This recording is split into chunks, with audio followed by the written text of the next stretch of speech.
कमी जागेमध्ये जास्त साड्या ऑर्गनाईज करायचे आहेत, मग काळजी कशाला करताय? कपाट नाही तरीही काहीच टेन्शन नाही. एक काम 10 वेळा करायला आवडत नसेल तर हा व्हिडिओ तुमच्यासाठीच आहे. नमस्कार मंडळी, मी पूनम. मी आपल्या यूट्यूब चॅनलमध्ये तुम्हा सर्वांचं अगदी मनापासून स्वागत करते.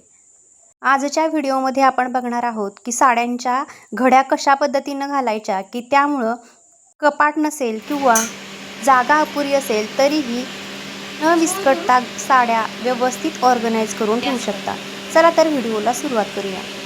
त्याच्यासाठी मी पहिली साडी घेतली ती म्हणजे कॉटनची साडी. जर तुमच्याकडे कॉटन, खण अशा प्रकारच्या कोणत्याही साड्या असतील तर त्याला व्यवस्थित तुम्हाला अरेंज करायचं असेल आणि जागा कमी असेल तर तुम्ही अशा पद्धतीनं खण घडी घालू शकता. तर ही खण घडी कशी घालायची, तर साडी एकसारखी ठेवून द्यायची. त्याच्यानंतर जसा खणाचा आकार असतो अशा पद्धतीनं साडी व्यवस्थित फोल्ड करून घ्यायची. हे बघा, मी जसं व्हिडिओ दाखवलंय अशा पद्धतीनं साडी शेवटपर्यंत खण टाईप फोल्ड करून घ्यायची आणि त्याच्यानंतर जो साडीचा शेवटचा भाग असतो ना, तर त्या भागामध्ये आपल्याला राहिलेली जी साडी आहे तर ती खोचून घ्यायची. अशा पद्धतीने व्यवस्थित अरेंज करायचं. घड्याही पडत नाहीत, विस्कटलेलीही दिसत नाही. आणि त्याच्यामध्ये आता हा जो राहिलेला भाग आहे ना साडीचा, तर तो असा एक कप्पा तयार होतो आतमध्ये. तर त्याच्यामध्ये असं आतमध्ये घालून तुम्ही साडीची व्यवस्थित खण टाईप घडी घालू शकता.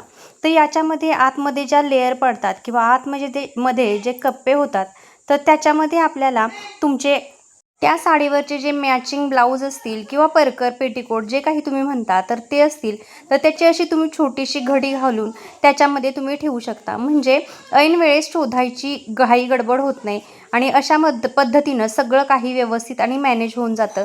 कमी जागा असेल तर तुम्ही अशा पद्धतीनं कोणत्याही प्रकारच्या साडीची घडी घालू शकता. तर ही आपण पहिली पद्धत पाहिली. आता आपण दुसरी पद्धत बघूया. तर अशा पद्धतीच्या तुमच्याकडं सिल्कच्या साड्याही असतील. ज्या सिल्कच्या साड्या असतात ना तर त्या खूप सुळसुळीत असतात आणि त्याच्या घड्या व्यवस्थित राहत नाहीत.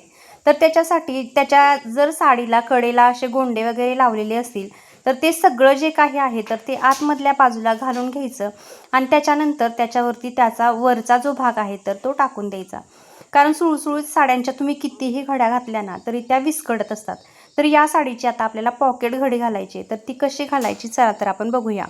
त्याच्यासाठी काठांचा आकार घेऊन तुम्ही 2 ते 3 फोल्ड करू शकता. साडीची जेवढी हाईट आहे तेवढं मॅनेज करून घ्या आणि तुम्ही 2 जास्तीत जास्त घड्या घातल्या तरी होऊ शकतं. त्याच्यानंतर जी खालची बाजू आहे ना तर ती खालची बाजू उलट्या बाजूनं आपल्याला दुमडायची आहे.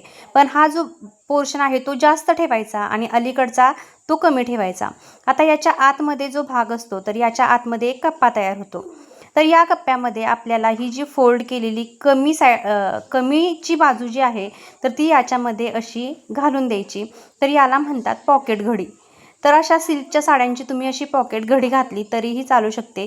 तुम्ही कशीही फेकून दिली, कशीही ठेवली तरी ती विस्कटत नाही आणि आपल्याला एक काम 10 वेळा करायची गरज लागत नाही. तर तुमचा याच्यावरचाही जो ब्लाऊज असेल तर तुम्ही तो ब्लाऊजही याच्यामध्ये छोटीशी घडी घालून ठेवू शकता. जो पेटीकोट आहे तोही याच्या आतमध्ये घडी घालून ठेवू शकता. तर ही एक ट्रिक तुम्ही वापरू शकता. सिल्कच्या साड्यांसाठी ही अतिशय उपयुक्त आणि छान ट्रिक आहे. आणि या साड्या अजिबात एकदा ठेवल्या ना तुम्ही तर तुम्ही परत महिन्यांनी जरी गेलात आणि सारखं जरी कपाट उघडलं किंवा तुम्ही कुठं जिथं ठेवताय तर त्या साड्या अजिबात विस्कटणार नाहीत आणि व्यवस्थित राहतील. वरून खाली पडल्या तरी त्यांना काहीही होणार नाही. इथं बघा, मी 2 ते 3 वेळा साडी खाली आपटून दाखवली तरीही त्याला काही होत नाही. आता तिसरा प्रकार बघूया की जो प्रकार आपण दुकानामध्ये पाहतो. तर यासाठी तुम्ही कोणतीही काठापदराची, कॉटनची कोणत्याही प्रकारच्या ज्या साड्या तुमच्याकडे आहेत तर त्या प्रकारच्या साड्या घेऊ शकता. त्याला असे 2 फोल्ड मारून घ्यायचे. त्याच्यानंतर खालची जी बाजू असते ना तर तीही अशी खालच्या बाजूने उलट्या पद्धतीनं फोल्ड करून घ्यायची. दोन्हीचे आकार सेम झाले पाहिजेत आणि त्याच्यानंतर ही अशी एकावरती एक ठेवून द्यायची. दुकानामध्ये ज्यावेळी तुम्ही जाता ना त्यावेळी अशाच पद्धतीची घडी घालतात. आपल्याला कधी कोणत्याही पाहुण्याला साडी नेसवायची असते पण आपल्या घरी घडी विस्कटलेली असते तर अशा पद्धतीनं तुम्ही साडीची घडी घालू शकता आणि याचाही ब्लाऊज तुम्ही आतमध्ये व्यवस्थित सिक्युअर करून ठेवू शकता. अशी ही घडी खूप दिवस राहते, अजिबात हलत नाही. तर तुम्ही ही ट्रिक वापर करू शकता आणि साड्या व्यवस्थित ऑर्गनाईज करू शकता. आता याच्या पुढची आणखी एक पद्धत तुम्हाला दाखवते की स्मॉल पॉकेट साडी, म्हणजे अगदी छोटीशी घडी. तुमच्या खूप साऱ्या साड्या आहेत पण तुम्हाला ठेवायला जागा नाही आहे, किंवा तुमचं कपाट जरी असेल पण तुम्हाला व्यवस्थित साड्या मॅनेज करून ठेवायचे आहेत, तर याच्यासाठी तुम्ही अशी एक अगदी छोट्या पद्धतीची घडी घालू शकता. इथं मी एक साडी घेतली आहे आणि आता त्याची मी अगदी छोटी पॉकेट घडी जी आहे तर ती घालते आहे. त्याच्यासाठी याचेही जे काही गोंडे वगैरे असतात, जी खाली डिझाईन असते, तर ती अशी आतमध्ये घालून घ्यायची आणि त्याच्यानंतर ही जी साडी आहे ना ती डबल फोल्ड करून घ्यायची. वरचा भाग जो आहे तर तो खालच्या भागाला व्यवस्थित जॉईन करून घ्यायचा आणि त्याच्यानंतर आपल्याला याची घडी घालायची. तर याची घडी घालताना वरचा जो भाग आहे ना तर त्याची अगदी छोटीशी घडी घालून घ्यायची. मग अशा पद्धतीच्या कितीही छोट्या छोट्या घड्या घालून तुम्ही कितीही साड्या एका ठिकाणी ठेवू शकता. तर आता जो खालचा भाग आहे तोही वरच्या बाजूने फोल्ड करायचा, हा थोडासा मोठा करायचा आणि जो फ्रंटचा भाग आहे तर तो अगदी छोटा आहे. तर हा छोटा भाग जो आहे तर या मोठा जो भाग आहे तर त्याच्यामध्ये असा जो कप्पा असतो तर त्याच्यामध्ये आपण मगाशी जशी पॉकेट घडी घातली तर अशा पद्धतीनं तुम्ही व्यवस्थित सेट करून घ्यायचं आणि व्यवस्थित अशी छोटीशी घडी तुम्ही घालू शकता. तर तुमच्याकडे जर या पॅटर्नच्या साड्या असतील की ज्या थोड्याशा जाड असतात, काठापदराच्या असतात, तर त्याच्या अशा छोट्या घड्या व्यवस्थित बसतात बघा. तर या अशा छोट्या छोट्या घड्या घालून तुम्ही एकावरती एक ठेवल्या तर त्या अजिबात विस्कटत नाहीत. हे बघा किती छान आणि व्यवस्थित घडी झाली आहे. तर अशा पद्धतीनंही तुम्ही तुमच्या काठापदराच्या साड्या ठेवू शकता आणि ही पद्धत अगदी छान आहे. आणि दुसरी महत्त्वाची गोष्ट, तर याचे ब्लाऊज कसे ठेवायचे, तर याची छोटी घडी असल्यामुळे याच्या आतमध्ये तर आपण ब्लाऊज नाही ठेवू शकत. तर याचा जो ब्लाऊज आहे ना तर हे बघा मी कसं ठेवून देते ही साडी.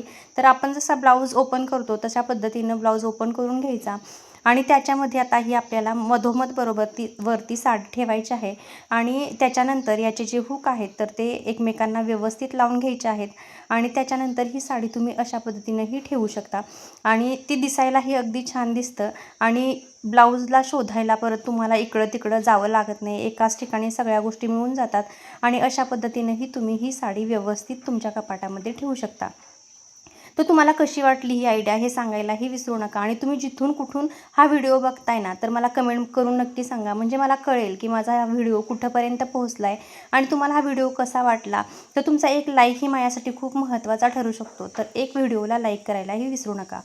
आता सगळ्यात महत्त्वाच्या की अशा रेग्युलरच्या साड्या, ज्या रेग्युलरच्या साड्या अगदी सुळसुळीत असतात, ज्या आपण रेग्युलर नेसत असतो, तर त्या तुम्ही जर घड्या घालून ठेवल्या तर बघायचं एकावरती एक ठेवल्या तर सगळ्या विस्कटून पडत असतात. तर त्याच्यासाठीही तुम्ही अशी पॉकेट घडी घालू शकता. जशी मगाशी घातली, 2 फोल्ड करायचे, एक खालच्या बाजूने उलटा फोल्ड करायचा आणि त्याच्यामध्ये हा वरचा भाग टाकून द्यायचा. ब्लाऊज वगैरे रेग्युलरचे असतील तर तेही तुम्ही याच्यामध्ये ठेवू शकता आणि अशी जी सुळसुळीत साडी आहे जी तुम्ही डेली यूजला वापरता तर त्या साड्या अशा कशाही ठेवल्या तरीही ही घडी विस्कटत नाही आणि तुम्ही एकावरती एक ठेवल्या तरीही काहीही होत नाही. तर कसा वाटला तुम्हाला हा व्हिडिओ कमेंट करून नक्की सांगा. धन्यवाद.